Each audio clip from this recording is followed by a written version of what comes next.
হ্যাঁ, আসলে বলাগড়ে আমি ১৯৯৭ সালে কাজ শুরু করি। তখন অনেকের সাথে আমি তো থাকতাম ওখানে, গিয়ে কথা বলতে বলতে হঠাৎ করে একজন আমাকে বলেছিলেন, সম্ভবত সেটা নিমাই বারিক।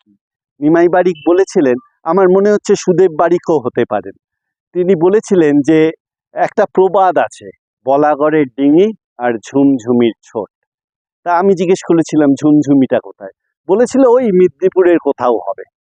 হ্যাঁ, তারপর সে বলেছিল আমি খবর নিয়ে দেখছি, যে তারপর সে বলেছিল হাওড়া। আমি ৯৭ সালেই মনে আছে আমি ঝুমঝুমিতে এসেছিলাম, সেইখানে গিয়ে ছোট নৌকোর খোঁজ করি।